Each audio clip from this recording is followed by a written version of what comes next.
Dalam Islam, coba deh sambil googling Mbak Agatha. Oh, Kalau ada pakaian yang digantung, kalau kita mau pakai, itu kita wajib dikebutin dulu gini. ya dikibas Nah, dulu.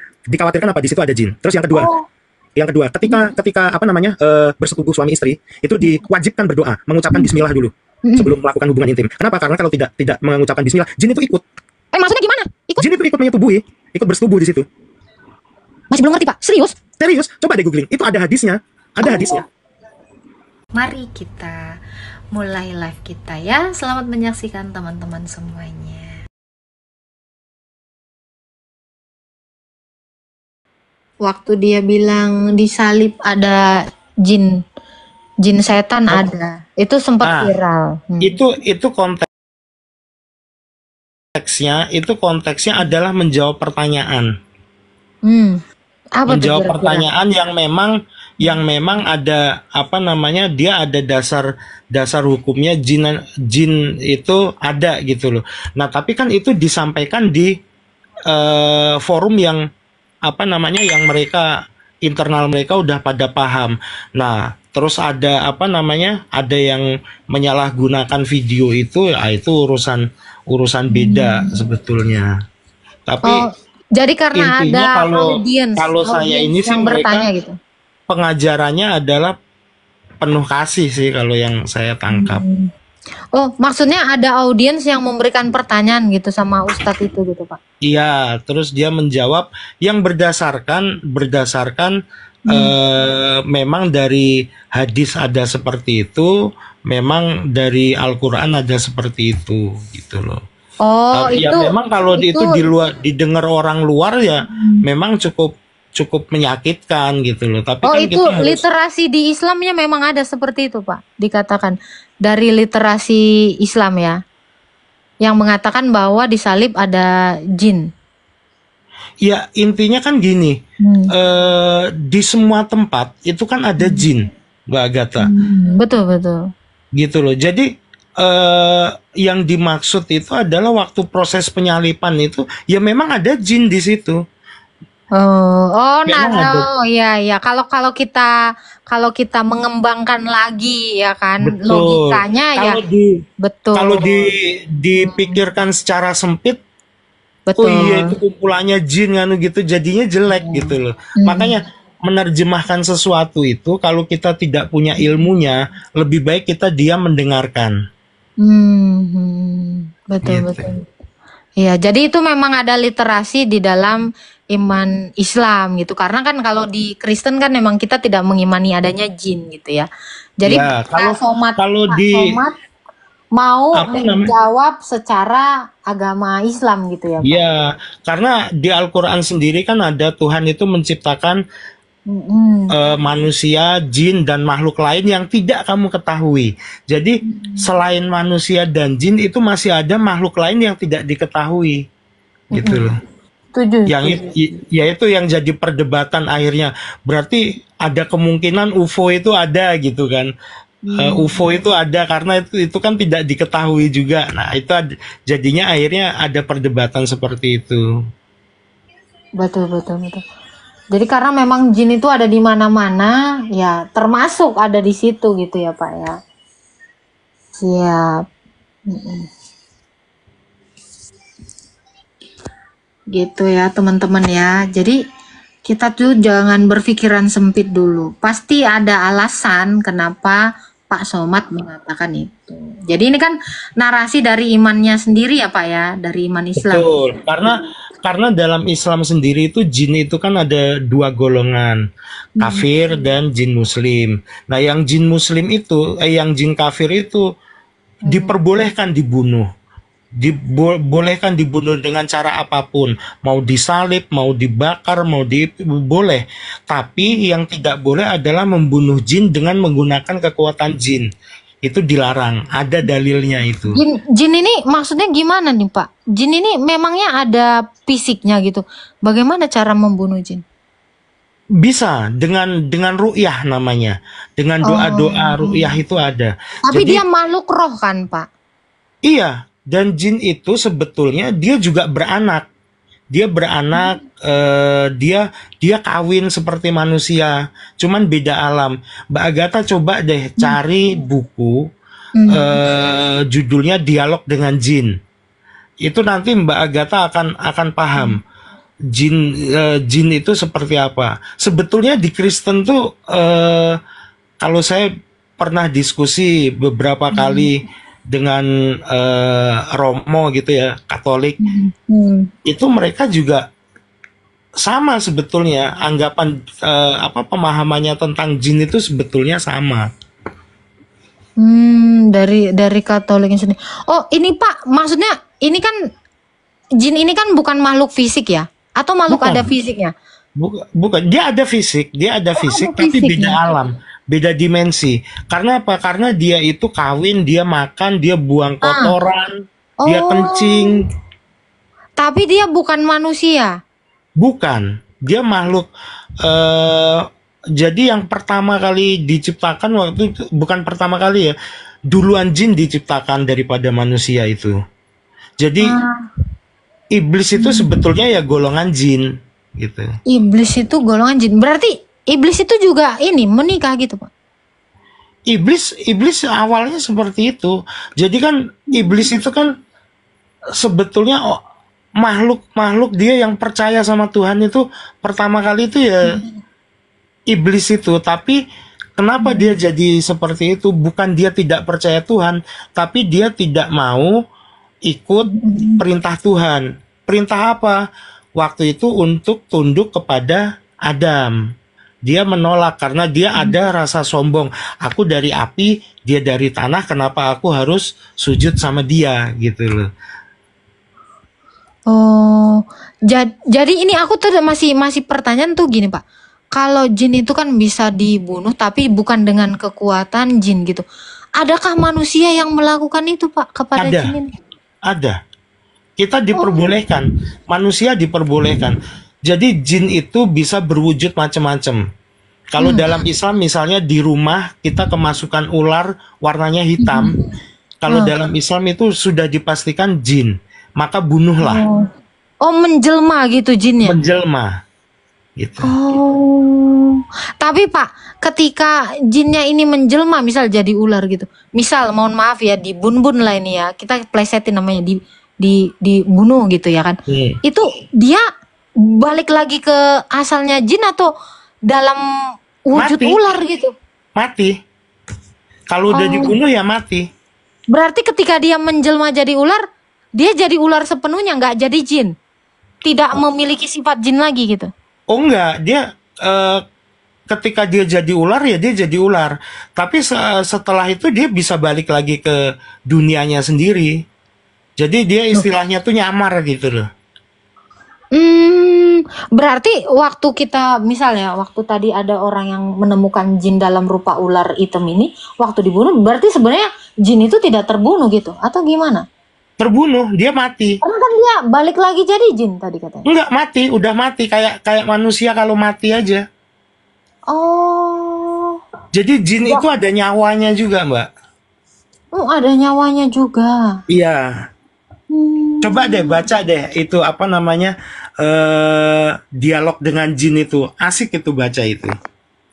Kita pikiran kita tentang dunia jin itu kita benar-benar kebuka. Oh, jadi ada makhluk lain. Aku dari selama ini Pak mengira jin itu ya makhluk halus gitu terus menyerupai sesuatu. Dia tuh kayak hantu gitu. Ternyata ada fisiknya. Ada fisiknya tapi beda dimensi. Jadi kita nggak bisa ngelihat. Tapi dia udah di dimensi dunia. Gimana dia dikatakan beda dimensi, Pak? Jadi gini, Mbak, jin itu dia untuk menunjukkan sosoknya dalam bentuk apapun itu istilahnya dia itu butuh ilmu juga. Dia butuh ilmu juga. Tidak semua jin itu mampu melakukan itu. Nah, biasanya jin yang menunjukkan dirinya ke manusia itu adalah jin-jin yang mungkin yang bisa dibilang jin jahat ya. Jin jahat karena kalau jin muslim itu dia tidak akan mau menunjukkan wujudnya ke manusia karena itu ada rasa sakit yang harus dia bayar. bentar Pak, jin muslim maksudnya dia sama seperti umat muslim gitu, dia beragama kah? Sama beragama, dia sholat, dia ini. Kadang-kadang kalau apa namanya kita sholat di masjid, bukan kadang-kadang, kalau kita sholat di masjid itu pasti ada jin yang ikut jamaah. Oh, oh berarti yang kayak penampakan yang aku sering tonton ya, kan viral di TikTok tuh lihat itu pertama dia sendiri, terus tiba-tiba banyak, aduh gua merinding. Itu berarti beneran mereka juga ikut sholat gitu Pak? Iya, ikut sholat dia. Oke, I see. Saya taunya juga setelah baca buku itu, Dialog dengan Jin itu. Berarti muslim juga. Berarti apakah mereka juga, kan tadi kata Bapak makan juga, berkelamin juga. Berarti puasa juga gitu? Puasa sama puasa juga. Karena kan mereka juga dapat perintah untuk sholat. Oh, dapat perintah untuk sholat. Berarti mereka juga sholat secara alam mereka lah ya, alam Iya, jin di gitu. alam mereka itu sholat juga. Wah, baru dapat ilmu aku kali ini. Serius, karena jarang ada yang mau membahas seperti ini kan. Yang orang-orang kira itu ya jin itu kayak makhluk astral gitu. Ternyata ada fisiknya ya. Ya, maksudnya astral itu karena beda alam. Keren sih Bapak, ini pengetahuannya tinggi nih. Kita harus banyak belajar ini dari Sebenarnya Pak. kalau teman-teman yang udah lama di pondok itu pasti tahu lah, masalah itu pasti tahu. Cuman memang jarang sekali dibahas. Karena justru teman-teman itu banyak yang memanfaatkan jin itu gitu loh. Oh, justru dimanfaatkan. Berarti ada jin juga yang bekerja untuk manusia? Banyak. Jadi kiai-kiai yang katanya sakti-sakti itu kan kesaktiannya itu kan dari jin, karena Allah itu sebetulnya tidak memberikan kesaktian sama manusia. Oh, Nih, Mbak, ini saya cerita ya. Saya boleh, cerita boleh. pengalaman saya pribadi. Mungkin setelah saya cerita ini teman-teman mungkin akan yang muslim akan banyak yang menghujat, tapi ini benar-benar terjadi. Saya ngalamin sendiri. Saya punya teman akrab waktu kuliah. Saya kuliah di Malang. Apa namanya? Mungkin kalau apa namanya yang nonton ini pernah ada yang di Malang, mungkin ada yang tahu dengan yang namanya Ustadz Faiz almarhum. Beliau itu terkenal di Malang sebagai ahli ru'yah. Nah, saya punya teman saya ini anaknya salah satu pemimpin pondok di Madura. Nah, bapaknya ini, pemimpin pondok ini, itu terkenal sakti, Mbak. Terkenal sakti. Waktu meninggal, saya ngelihat sendiri dengan mata kepala, keranda yang diusung itu, yang dibawa itu, kayak melayang. Orang yang megang keranda itu kayak nggak megang gagangnya, melayang di atasnya gitu. Orang-orang pada kagum semua, gitu loh. Nah, tapi sebelum meninggal dia itu pesan sama ibunya, sama istrinya. Setelah saya meninggal jangan ada satu orang pun yang masuk ke kamar saya. Dia punya kamar khusus. Kalau di ini tuh istilahnya kamar apa ya? Kamar halwat ya. Berhalwat ya. Kamar untuk ini sendiri gitu. Iya. Nah, cuman teman saya ini kan dia lama sekolah di Arab. Jadi untuk hal-hal seperti itu dia itu menentang. Akhirnya udah lewat 100 hari orang tuanya meninggal itu, dia masuk ke kamarnya. Dilihat di kamarnya perasaan biasa-biasa aja. Nggak ada yang aneh. Akhirnya kamar itu dibuka sama dia, jendelanya dibukain. Pokoknya nggak boleh dibikin angker lah kamar itu. Nah, waktu malam dia tidur di situ, dia tuh kebelet pipis. Nah, itu baru pertama kali dia masuk ke kamar mandi yang ada di kamar itu. Dia masuk ke situ, dia heran, itu klosetnya itu kloset jongkok, kloset duduk itu, kloset jongkok. Tapi yang aneh, injekan kakinya itu dari kayu dan nggak rapet, Oh, injekan kakinya. Jadi kayak ada ruangan gitu di bawahnya. Tapi dia nggak ambil pusing itu. Nah, cuman besok paginya dia penasaran, itu kok dibikin itu kenapa? Akhirnya dicongkel sama dia. hmm. Dicongkel sama dia. Ternyata apa? Di bawahnya kayu itu ada mushaf kecil, Mbak. Oh, Ada Al-Quran kecil. hmm. Kaget, dia nangis, akhirnya dia balik ke Malang, ketemu sama Ustadz Faiz itu, yang saya bilang ahli ruqyah itu. Oh, Nah, setelah dia ketemu sama Ustadz Faiz, dia cerita gini. Akhirnya Ustadz Faiz itu manggil jin koreknya bapaknya itu, dipanggil, diajak ngobrol. Apa sebenarnya yang terjadi? Nah, ternyata bapaknya itu bikin kesepakatan dengan jin. Dia naruh mushaf di situ, jadi kalau pas buang air dia nginjek Al-Quran, tapi balasannya dia dikasih kesaktian. oh, Bapaknya dikasih kesaktian. Jadi kalau sholat Jumat itu dia sering masuk ke kamar itu bilang mau Jumatan di Mekah. oh, Jadi kalau dia masuk ke kamar itu dicari, dibuka udah nggak ada, fisiknya nggak ada, hilang, gitu loh. Tapi kan logika kita kan ngomong, waktunya sholat Jumat di Madura sama di Mekah kan waktunya beda, beda. gitu loh. Bukan waktu yang bersamaan. Tapi ini tuh ada korelasinya sih, Pak. Saya jadi relate ke Al-Quran, kan ada surah Al-Jin ya, Pak ya. Berarti Iya. kan memang ada jin ya. Ada. Hmm, Kan ada ayatnya itu, Allah itu menciptakan manusia, jin, dan makhluk jin. lain yang tidak Hmm. dan jin, manusia dan jin itu diperintahkan untuk, dan semua alam semesta ini diperintahkan untuk tunduk Tujuh. kepada Allah. Tidaklah kuciptakan manusia dan jin Betul. untuk, nah ya Itu ada apa? ayatnya itu. Itu apa? Karena selama ini kan kita cuma tahu ada surah Al-Jin, tapi kan kita nggak tahu itu apa. Berarti Allah juga menurunkan ayat untuk jin-jin ini ya, Pak?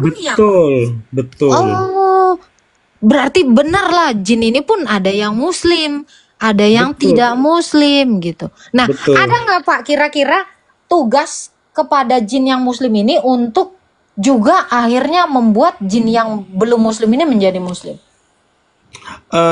Kalau di buku itu nggak ada disebutkan itu. Saya nggak ngerti. Tapi mungkin kalau untuk dunia mereka, karena dibilang sama dengan manusia, mungkin ada kewajiban dakwah juga untuk teman-temannya sesama jin. Karena buktinya apa? Karena jin itu juga banyak yang mu'alaf. Ada yang dimu'alafkan oleh manusia juga.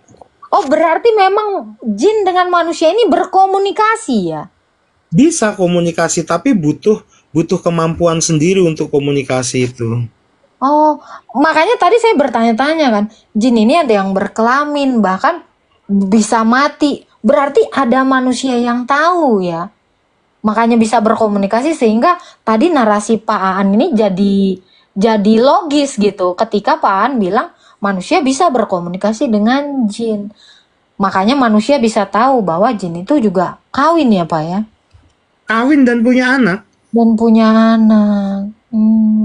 Berkembang biak juga dia. Tapi bukan seperti manusia, Pak. Kalau prosesnya seperti apa kita nggak ngerti ya. Saya nggak sampai segitu. Tapi yang jelas punya anak. Perbedaannya gini aja. Kalau manusia itu kalau pup sama pipis itu kan bentuknya cair sama padat gitu kan. Tapi kalau jin itu bentuknya gas. Oh, Jadi kalau Mbak Agatha misalnya lagi diem gitu, tahu-tahu kayak ada suara gas nyembur di telinga, itu lagi dikencingin jin. oh, jadi iya sempet dengar hadis ya. Kencing ini ya. Oh, dikencingin jin. Jadi dalam rupa gas ya, bukan air ya. Bukan, dia bentuknya gas. Hmm. Kotorannya juga gas. Dan ini kalau nggak salah aku pernah juga googling gitu ya. Dia ini lebih menempati gua-gua nggak sih Pak? Katanya. Bukan gua ya, dia apa namanya, lubang-lubang, entah itu lubang kecil atau lubang besar, yang jelas di lubang-lubang itu. Makanya kalau Muslim Hmm. kencing itu nggak boleh, misalnya di jalan dia kencing di pinggir jalan ada lubangnya itu kita kencingin nggak boleh. Oh, Itu iya adab, karena aku itu kan adab. Google ya. Teman-teman Muslim sendiri banyak yang nggak ngerti itu masalah itu. Iya, aku Google kan. Dalam kepercayaan Islam, jin dikatakan sering bertempat tinggal di gua-gua. Selain gua, jin dipercaya tinggal di tempat sepi, terpencil, kuburan, dan tempat yang gelap. Ini aku googling sih, karena aku memang pernah Iya. Google kan. Oh, I see ya. Berarti nggak salah dengan narasi. Misal di lubang telinga kita pun mereka sebenarnya ada juga gitu ya Pak ya. Karena kan tadi Bukan, mereka itu yang jin yang kafir itu suka iseng ngencingin manusia. oh, ini hanya untuk yang kafir. Jin Jin kafir. kafir yang iseng Iya. ya. Ya, Oh, kalau jin muslim ini kan tadi kan udah kayaknya lebih diajar gitu ya, terpelajar karena juga cuman bedanya gini, Mbak. Kalau jin itu dia nggak ada yang disebut kafir, itu bukan Kristen atau bukan apa gitu. non muslim disebut kafir gitu kan maksudnya kan. Iya, dia kalau di dunia jin itu cuman ada muslim sama non muslim aja. Ya. Nah, yang non muslim itu disebut kafir. Disebutnya kafir. Siap. Tapi ada gitu Pak, ada gitu kira-kira manusia dari golongan manusia memualafkan dari golongan jin itu berarti ada? Banyak, Oh banyak. banyak. Oh oke. Banyak. Oke. Keren sih ini ya. Wah ini aku dapat pengetahuan baru ini ya. Karena dulu ada temanku namanya Daf. Dia juga bilang jin itu kayak sebenarnya seperti manusia tapi bukan manusia dan tinggal di goa memang. Dia mengatakan seperti itu. Karena ternyata waktu aku googling ada, makanya aku tahu gitu. Oh, ini jarang sih ya dibahas ya Pak ya, tapinya ya. Jarang dibahas karena sebagian teman-teman menganggap kalau bahas ini lucu gitu loh. Hal yang nggak masuk akal lucu. Padahal di Al-Quran tuh ada gitu. Ada surat Al-Jin tadi kan itu jelas. Iya. Nggak mungkin ada surahnya nggak ada yang orang untuk menerimanya kan. Ini makhluk yang menerimanya kan. Betul. Iya. Nih contoh simpelnya tuh gini, Mbak. Mm-mm. Dalam Islam, coba deh sambil googling Mbak Agatha. Oke. Kalau ada pakaian yang digantung, kalau kita mau pakai, itu kita wajib dikebutin dulu gini. Ya dikibas gitu. Dikhawatirkan apa? Di situ ada jin. Terus yang kedua, ketika apa namanya bersetubuh suami istri, itu diwajibkan berdoa, mengucapkan bismillah dulu sebelum melakukan hubungan intim. Kenapa? Karena kalau tidak mengucapkan bismillah, jin itu ikut. Maksudnya gimana? Ikut? Jin itu ikut menyetubuhi, ikut bersetubuh di situ.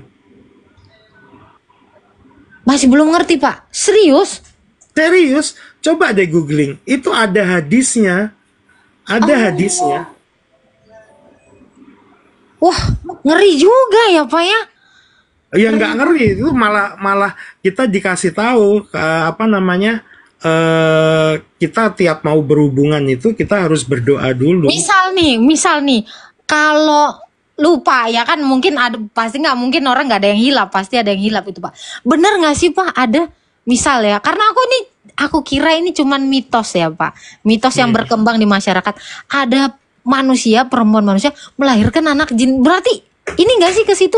Aku nanya nih ya, takutnya salah gitu, koreksi kalau salah. Secara fisik kayaknya enggak, tapi kalau saya ngartiinnya begini. Ketika kita suami istri berhubungan tidak baca doa, anaknya lahir itu mungkin sifat-sifatnya jadi jelek. Oh, jadi dari sifat jin itulah ya. Ya, sifat-sifatnya jadi jelek. Pokoknya saya tuh kadang-kadang heran dengan teman-teman yang muslim ya. Hmm.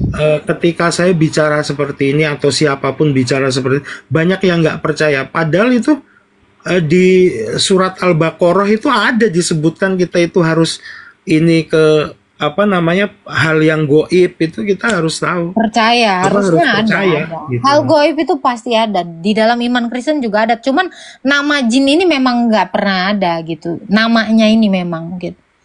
Karena kita kan percaya ada iblis, ada setan, itu kan makhluk-makhluk goib kan. Iya. Oh, berarti ini ini saya punya tetangga ya kan. Ah, ini umpatan mungkin ya. Mungkin karena sifat dari jin yang jelek ini kali ya, makanya ke anak itu kadang-kadang ada anak nakal, ibunya mengumpat, "Oh, dasar anak," gitu. Apa? Sorry nih ya. Karena ada memang umpatan tuh kayak gitu kan. "Wah, dasar Iya. anak," gitu kan. Gara-gara kelakuannya gitu. Apa ini ada relevansinya dengan yang kata Bapak tadi kan, sebenarnya dalam hadis itu kalau sebelum berhubungan kan biar sifat anaknya ini nggak kayak jin gitu kan, harus Iya. baca bismillah. Oh, jadi relate ya, karena Relate. sekarang sebelumnya aku kira ya itu cuman hanya kayak mitos-mitos yang berkembang gitu, jadi kayak buah bibir gitulah, rahasia umum, tapi kan memang nggak semua orang tahu gitu kebenarannya. Keren.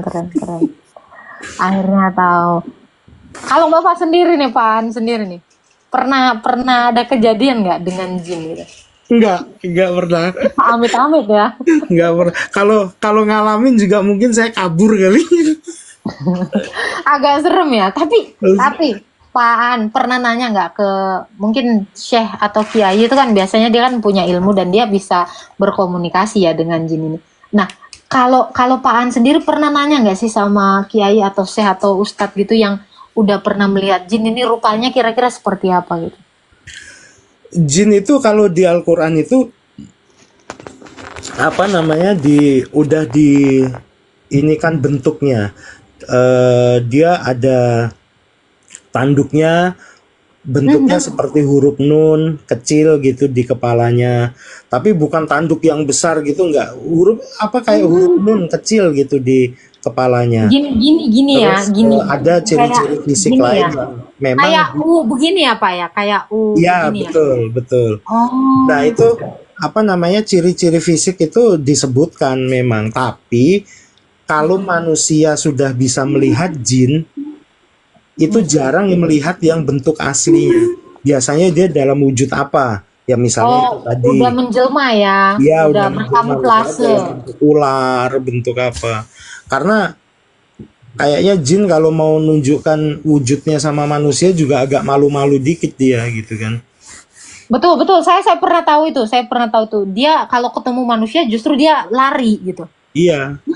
Sakit dia ketemu manusia nampakkan. Energinya kan berbeda kan. Jadi kayak apa sih? Kayak saling membelokkan gitu ya. Atau gimana gitu. Iya.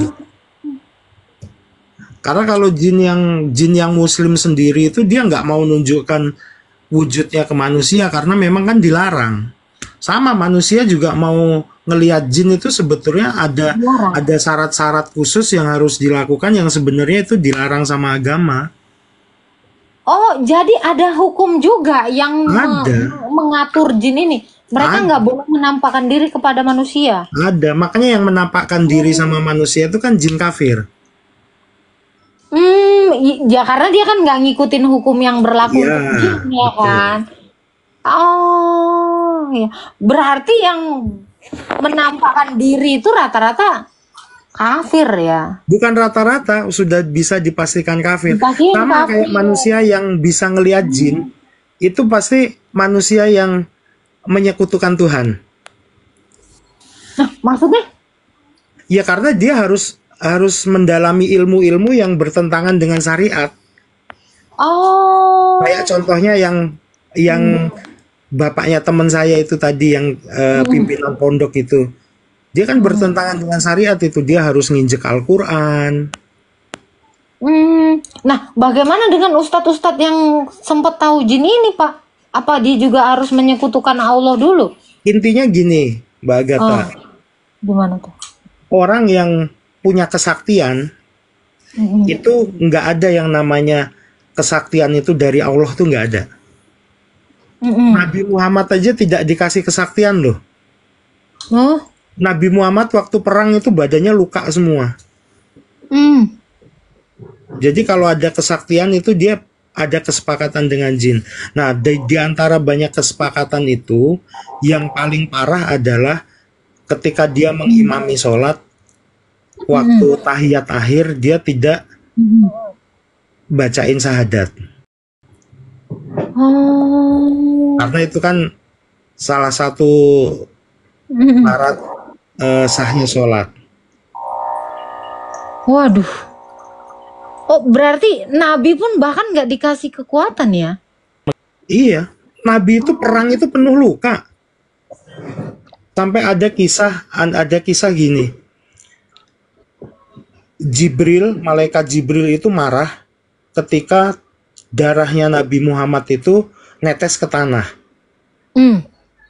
Terus Jibril ngomong, "Ya Muhammad, apakah aku harus memusnahkan musuh-musuhmu?" Katanya jangan, nggak boleh. Biarin aja. Nah itu apa hikmahnya apa? Hikmahnya adalah ngasih tahu. Coba kalau zaman dulu Nabi Muhammad dikasih kesaktian gitu kan. Wah, sekarang kiai-kiai itu semakin menjadi-jadi, berlomba-lomba pengen sakti. Berarti kayak manusia biasa hanya menerima risalah dari Allah aja ya? Iya. Itu dengan mujizat yang membelah bulan tuh gimana, Pak? Betul nggak sih? Itu betul kan, sudah ada di Al-Quran surat Al-Qamar. Al-Qamar, ya ayat 1 Ada saya tahu. di Al-Qamar. Dan di NASA sendiri itu kalau kita ngelihat ininya NASA itu ada bekas belahannya.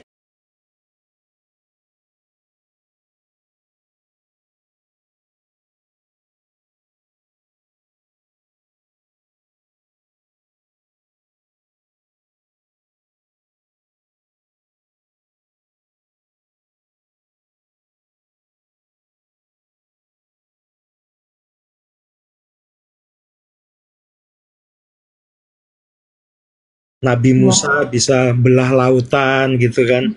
Kalau Nabi Muhammad itu mujizatnya cuma satu, Apa tuh? Al-Quran. Oh, lo tadi yang membelah bulan? Itu bukan mujizat, itu karena perintah Allah itu. Oh, bukan dilakukan Nabi juga berarti? Gimana? Nabi yang melakukan, tapi waktu itu perintah Allah melalui Jibril suruh membelahkan telunjuknya ke arah bulan. Oh, Gitu. Kan waktu itu ditanya sama suku pedalaman yang ini suku Quraisy. Jadi ditanya, kalau memang kamu nabi, tunjukkan apa mukjizatmu apa gitu loh. Nah, tapi kan sebelumnya Nabi Muhammad tuh sudah dikasih tahu bahwa mukjizatnya dia itu cuma satu, Al-Quran. Tapi akhirnya sama Allah, Jibril suruh ngomong, arahkan telunjukmu ke bulan, lalu belahkan bulan itu, maka bulan akan terpisah di yang satu di sebelah barat, satu sebelah timur.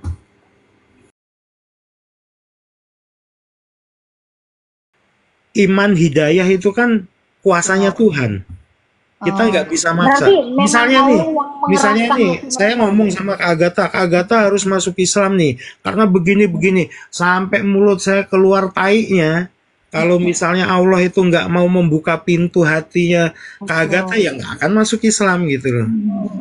Begitu juga dengan misalnya saya, kalau misalnya mungkin saya udah kelewatan gitu ya, mata saya ditutup, hati saya ditutup, telinga saya ditutup. Bisa jadi saya terus jadi murtad gitu kan.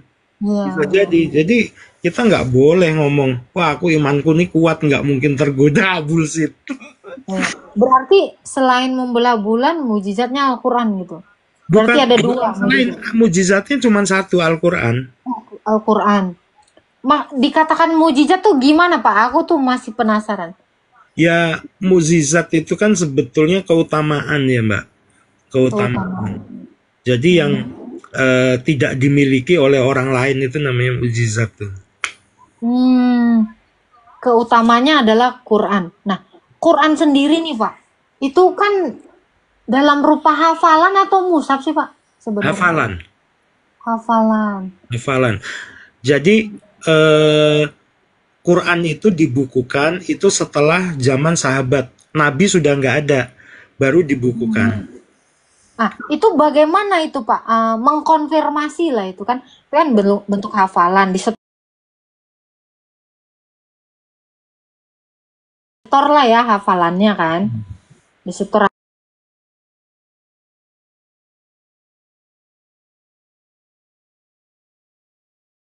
Tulisannya setelah Nabi meninggal atau sebelum sih Pak? Mau tahu Apanya? juga? Dibukukannya. Dibukukannya setelah Nabi meninggal. Oke. Lalu bagaimana para sahabat ini mengkonfirmasi hafalannya itu Pak? Nah, Baru kita harus mundur ke belakang. Sebelumnya Allah itu sudah berkata, Allah berjanji akan menjaga keaslian Al-Quran. Gitu. Nah, dari situ akhirnya dikumpulkanlah sahabat-sahabat yang pernah mendengar surat-surat yang disampaikan oleh Nabi Muhammad, dan memang sudah diatur sama Allah, sahabat-sahabat itu daya ingatnya tinggi.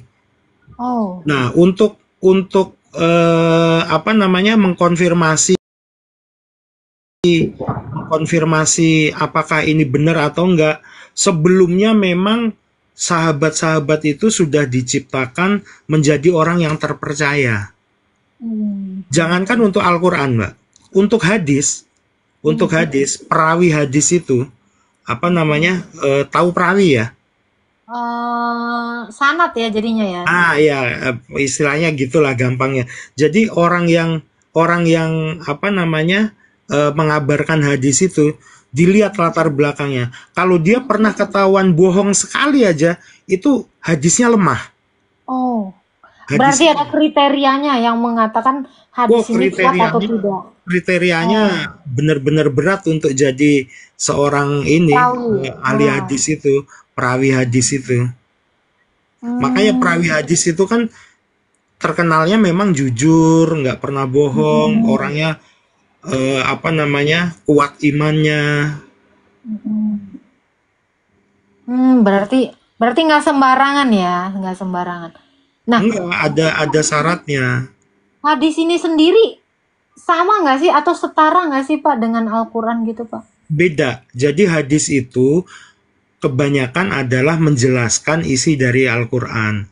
Jadi kayak misalnya sholat gerakannya itu harus begini. Di Al-Quran kan nggak ada.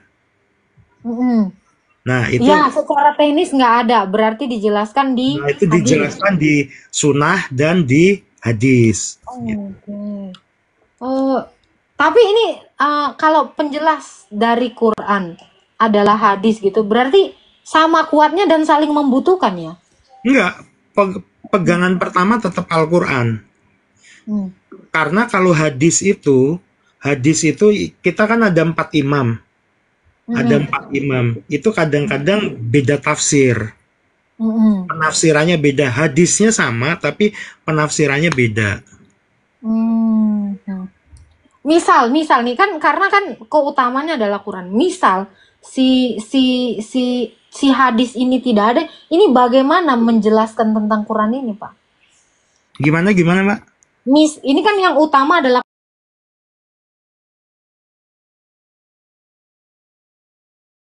misalnya kalau tidak ada si perawi hadis ini, gimana itu Pak? Kira-kira itu yang agak berat, makanya di setting ada hadis itu mungkin untuk itu tujuannya, Mbak. Saya sendiri berpikir, saya pernah mikir kayak Mbak Agatha, seandainya nggak ada hadis, terus Nah, nggak ada bagaimana sunnah, itu itu? gimana kita ngikutin Oh, Al-Quran ini? iya. Bisa pecah dong ininya. Yang satu punya penafsiran sendiri-sendiri akhirnya. Oh, iya karena aku kan karena gini ya agak berpikir kritis ya.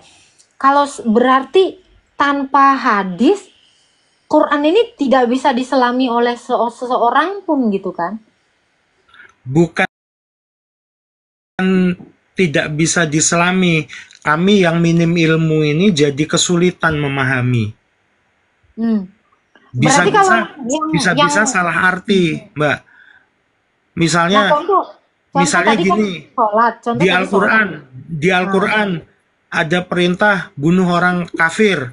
Kalau nggak oh, ada hadis, nggak ada sunnah, saya kalau ketemu Mbak Agatha mungkin langsung saya bunuh gitu loh. oh, Nah, tapi karena ada hadis yang menerangkan, sunnah yang pernah mencontohkan bagaimana Nabi berhubungan dengan non-Muslim gitu kan, hmm, akhirnya kita ada patokan, oh ternyata seperti ini, seperti ini, seperti ini.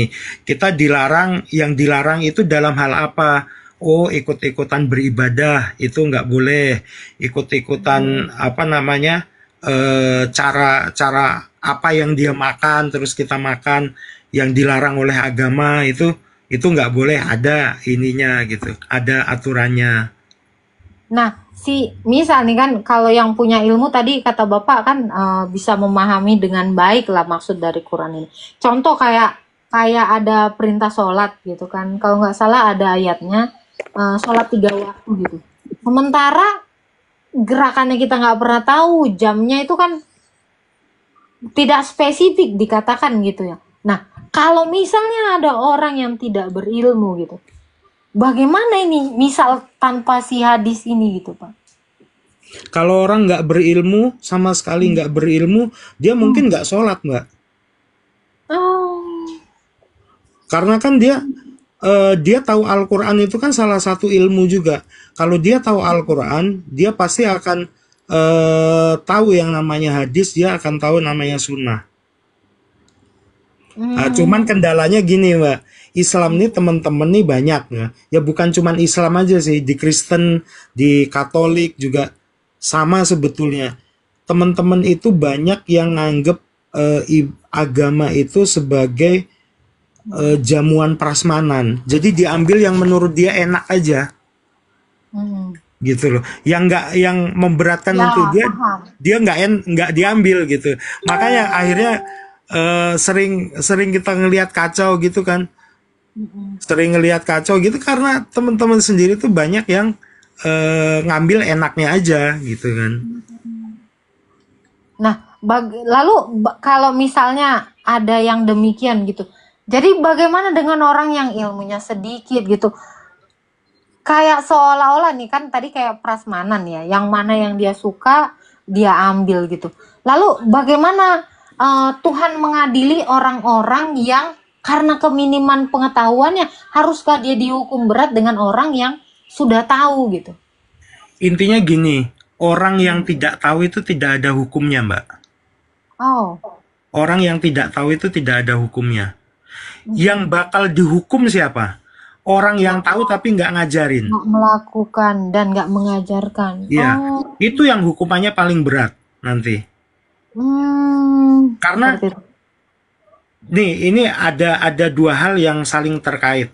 Yang pertama adalah Jadi kalau misalnya setiap Bapak muslim, boleh milih ya, kalau setiap misalnya Pak Aan boleh milih setiap gitu. muslim itu diwajibkan untuk jadi pinter. Makanya ayat yang pertama turun itu Iqra, bacalah. Kita disuruh banyak baca. Hmm. Terus yang kedua ada perintah, sampaikanlah walaupun cuma satu ayat.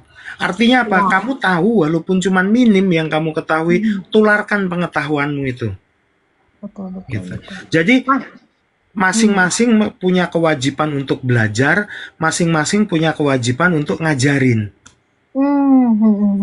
Nah, ini Pak, kalau misalnya Pak Aan disuruh boleh milih, mending jadi yang tahu atau yang nggak tahu? Karena kan nggak tahu tuh nggak dihukum gitu. Tapi apakah Bapak milih yang mana nih kalau seandainya milih dari antara dua golongan orang Islam ini tadi? Kalau saya ditanya gitu, saya bingung Mbak jawabnya. Saya akan berpasrah diri. Saya jadinya apa? Jadi yang tahu atau yang nggak tahu, sama-sama dinikmatin aja. Karena kan Karena kalau misalnya Islam kan kita rahmatan lil alamin. Saya mau jadi orang yang nggak tahu, artinya saya terbebas dari hukuman berat, gitu kan. Tapi kalau misalnya saya tahu, bebannya juga berat, harus ngajarin orang, gitu loh. hmm, jadi pasrah aja lah ya. Pasrah aja. Daripada nanti takut disalahin ya Iya. kan. Tapi jangan sekali-sekali sok tahu, Mbak. Oke. Oh, Nah, kalau sok tahu juga lebih dihukum lebih berat nih kayaknya. wah, kalau sok tahu tuh apa namanya? Kacau itu kalau sok tahu tuh. Ingat, yang namanya sok tahu tuh aslinya kan nggak tahu. Nggak tahu. Nah, Iya. tapi sok tahu itu jadi nanti Sok-sokan. jatuhnya jadi orang munafik. Nah, Hmm, sementara orang munafik itu neraka jahanam, neraka yang paling dasar itu isinya orang-orang munafik. neraka paling dasar. Berarti Iya. ada yang di atas. Kalau dalam Islam neraka tuh ada tingkatan, Mbak. Oh, Ada jadi tingkatannya. sesuai dosanya lah ya. Betul. Jadi kan mungkin selama ini kalau misalnya didebatkan kan kayak misalnya Bang Edis gitu debat kan, oh, orang Islam kan harus dicuci dulu di neraka gitu kan. Nah, dicuci di neraka itu ada ininya Mbak, ada tingkatannya. Dia dosanya dosa yang nggak bisa keluar dari neraka itu cuma satu, orang yang musyrik, orang yang musyrik. Tapi kalau yang dosanya apa selain musyrik tetap bisa keluar, tapi di tingkatannya tingkatan berapa gitu. Oh, berarti dari neraka ini bisa ada kesempatan keluar, Pak. Ada. Karena kan yang dijanjikan kalau misalnya dalam Kristen kan dosanya sudah ditebus ya. Kalau dalam Islam itu kalau kita sudah bersahadat itu jaminan masuk surga. Tapi memang harus dibersihkan dulu di neraka. Oh, gitu. Waktunya lama atau enggak? Lama. Gitu loh. Lama. Berarti kan semua orang nggak ada yang nggak berbuat dosa toh, Pak, di dunia ini, Pasti betul nggak? akan ada hukumannya. Berarti semuanya ke neraka dulu semua gitu. Nah, kecuali ada yang dibebaskan dari itu orang-orang yang syahid gitu. Oh, oh, Orang-orang yang ada pengecualian. ada orang syahid. Yang syahid itu siapa? Syahid itu bukan cuman orang yang perang loh ya. Aku pernah dengar orang sakit perut gitu. Orang sakit perut itu meninggal, Hmm, dia syahid. hmm. Orang tenggelam, dia syahid. Orang ketimpa beban berat, dia syahid. Masalah Yang ketimpa kalau beban berat gimana nih masalah? enggak, dia perang Ketiban kayak misalnya. batu Enggak, misalnya gitu. perangnya itu perang fisabilillah, membela agama Allah. Oke, Bukan tawuran, bukan. bukan. Iya, kalau tawuran mah enak bener, preman-preman pada tawuran tuh dia masuk jadi Sorga syahid. langsung ya. Iya, jihad, Oh, jihad, jihad fisabilillah, jihad yang di jalan Allah. Itu dia syahid. So. Nah, itu Pak, kan aku nih, mohon maaf nih ya, ini kayaknya karena aku dari tadi bilang kan Bapak nih ilmunya tinggi ya, menurut aku ya. Bukan, aku kebetulan tahu sedikit, Mbak. Nah, ini aku makanya boleh ya tanya ya, aku kayak penasaran gitu. Nggak apa-apa. Aku malah senang Iya. diskusi begini daripada saling menghujat gitu. Iya. Kalau diskusi gini kan apa namanya yang diharapkan kan keilmuan ya. Ya kita sama-sama dapat info gitu loh dari Ya. Bapak ini, dari perspektifnya. Ya kalian mau nilai A, B, C, D, ya terserah gitu ya kan. Ya pasti ada pro kontra kan setiap narasi orang gitu kan. Nah, tapi Pak, ini penasaran saya ada lagi nih Pak. Ini kan semuanya masuk ke neraka, kecuali yang syahid kan. Ya. Gitu. Nah, ini tuh gimana caranya itu menantikan dan mereka ini sebelum mereka di neraka ini ngapain aja deh dulu. Itu dulu maksud saya. Ya, kesalahan-kesalahan mereka dipertanggungjawabkan di neraka dan masing-masing itu ada hukumannya sendiri-sendiri, Mbak. Misalnya dia orang yang munafik, hukumannya apa nanti. Terus dia orang yang bohong, hukumannya apa, pembunuh hukumannya apa. Itu ada sendiri-sendiri. Oh, nah ini kan dia di neraka. Ini maksud saya adalah gini. eh ini kan udah ada yang udah mati duluan. Ini udah auto di neraka semua mereka. Oh enggak. Jadi Nanti. semuanya itu sekarang ini masih di alam kubur semua. Oh, di padang Di alam mahsyar ya? kubur. Iya, bukan, belum. Nanti padang mahsyar itu setelah kiamat, semuanya itu dikumpulkan di padang mahsyar untuk nimbang amalannya. Ditimbang ditimbang Oke. amalannya, Ini maksudnya dosanya, amalnya berat mana. Nanti setelah itu baru dimasukin yang satu ke mana namanya, ke neraka, yang satu ke surga gitu. berarti semuanya ini masih di alam kubur ya? Masih di alam kubur. Makanya kalau sekarang ini kalau orang yang sudah meninggal itu doanya apa? Lapangkanlah kuburnya. Betul. Oh. Ini Pak. Berarti ini kan semuanya masih di ini. Nanti tunggu kiamat ya kan. Nah, Betul. setelah kiamat itu ini yang saya mau tanyakan di neraka tadi. Yang di neraka tadi berarti rohnya aja kah atau sama tubuhnya? Rohnya. Kita kalau sudah ngomong apa namanya, alam kubur itu udah dunia roh itu, Mbak. Karena Bukan alam kubur. Ini neraka, bicara neraka tadi nih. Roh. Aku penasaran. roh. Berarti tubuhnya nggak dibangkitkan? Enggak, tubuhnya ya udah tanah kembali ke tanah. Dust to dust. Oke. Boleh saya berlogika di sini? Mm-mm. Boleh ya. Nah, kita kan misal nih, saya mencuri ya. Yang nyuri itu kan bukan roh saya, tapi badan saya juga. Mm-mm. Jadi yang dihukum hanya roh, tidak badan? Roh aja. Kalau badan itu kan cuman media hidup aja. Berarti kiamat itu gimana, Pak? Kiamat kan artinya kan dari kata kiamah gitu kan. Itu artinya kebangkitan. Berarti yang dibangkitkan ini apanya gitu? Tubuh tidak? Roh, tubuh enggak? Tubuh enggak? Roh, tubuh tidak. Berarti roh ini mati. Mengalami kematian roh. Roh itu sekarang tuh dia bukan mati. Jadi roh itu cuman berpindah alam. Jadi Berarti meninggal. di kuburan sana tidur gitu rohnya. Enggak. Oh, bukan. Jadi gini, dalam Islam yang namanya meninggal itu bukan mati dalam arti yang apa ya. Meninggal itu adalah perpindahan dari dunia fana ke alam kubur. Ke alam kubur.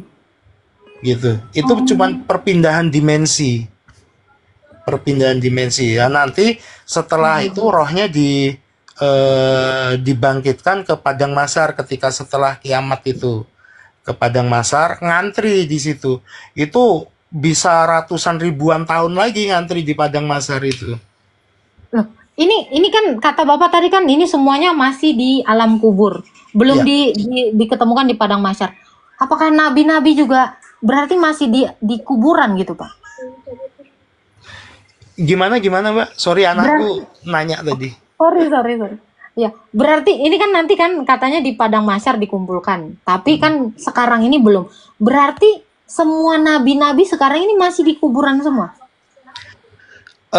Kalau rohnya nabi-nabi itu semuanya sama gitu ya. Kecuali ada beberapa rasul yang memang tempatnya itu beda sendiri. Kayak misalnya salah satu rasul itu adalah Nabi Isa. Nabi Isa itu tempatnya bukan di kubur.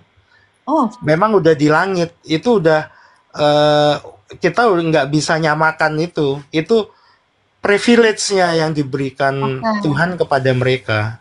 nah Nabi Isa ini kan nggak di alam kubur. Nah Nabi Isa ini waktu diangkat itu roh atau tubuhnya?